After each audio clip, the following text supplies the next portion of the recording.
નમસ્કાર મિત્રો, સ્વાગત છે તમારો વિડીયોમાં। તમે જોઈ રહ્યા છો દેશ, દુનિયા અને ગુજરાતના તાજા સમાચાર। જિગ્નેશ મેવાણીએ નાયબ મુખ્યમંત્રી હર્ષ સંઘવીનું રાજીનામું માંગ્યું, જનતા રેડની આપી ધમકી।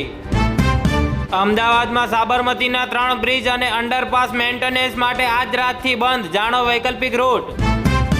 MBBS ગ્રેજ્યુએટને ફોર્મમાં ભૂલનું કારણ આપીને નીટ PG પ્રવેશમાં ગેરલાયક ના ઠેરવી શકાય, ગુજરાત હાઈકોર્ટનો આદેશ। અમદાવાદના ફતેવાડીમાંથી ગેરકાયદે કોલ સેન્ટર ચલાવતો યુવક પકડાયો, અમેરિકાના નાગરિકોને છેતરતો હતો।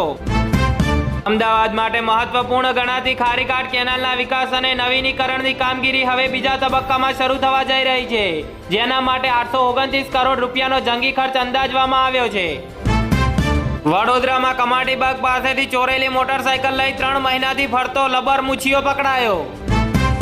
અમદાવાદમાં આગામી સમયમાં યોજનારી સંભવિત કોમનવેલ્થ ગેમ્સ અને ઓલિમ્પિકની તૈયારીઓના ભાગરૂપે AMC એક્શન મોડમાં આવ્યું છે। ઉત્તરાયણ પહેલા જ સુરતમાં કરુણાંતિકા, પતંગ પકડવા ગયેલા 12 વર્ષીય માસૂમ પર જર્જરિત દિવાલ પડતા મોત થયું। જામનગરમાં ખંભાળિયા ગેટ વિસ્તારમાંથી પસાર થઈ રહેલી યુવતીનો પીછો કરીને ઇશારા કરનાર શખ્સ સામે પોલીસે ગુનો નોંધ્યો।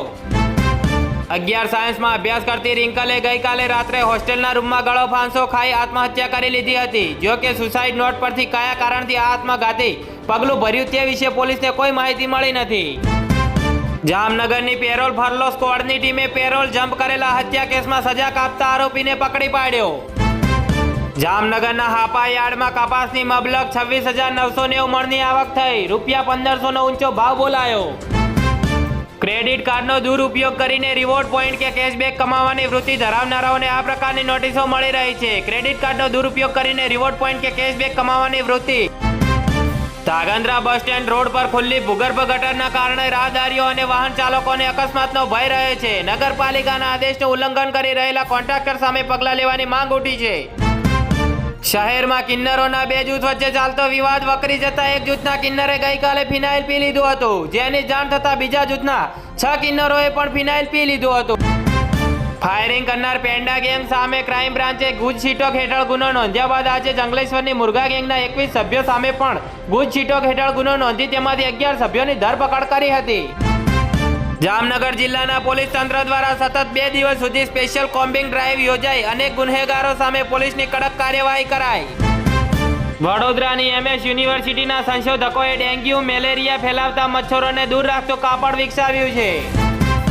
સાણંદમાં ગૌવંશની ચોરી કરતા ગેંગના 2 આરોપીને ગ્રામ્ય LCB પોલીસે ઝડપી પાડ્યા છે। પોલીસે જુહાપુરાના શખ્સો પાસેથી કાર સહિતનો મુદ્દામાલ જપ્ત કર્યો છે।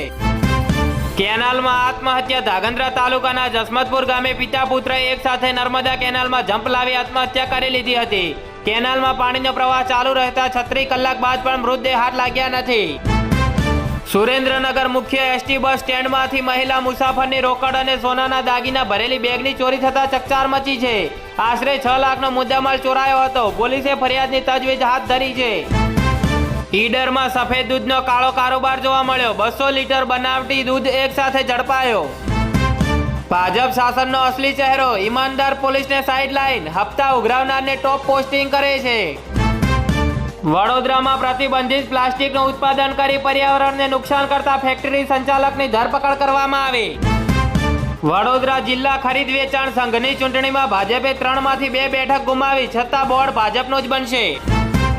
જામનગરના બ્રાસપાટના વેપારી સાથે અમદાવાદના 3 વેપારીઓએ ₹53 લાખનું ચીટિંગ કર્યાની પોલીસ ફરિયાદ નોંધાઈ। અમદાવાદના બાવળામાં મ્યુઝિક વગાડવા બાબતે ઝઘડામાં મકાન માલિકની હત્યા, આરોપીની ધરપકડ કરવામાં આવી।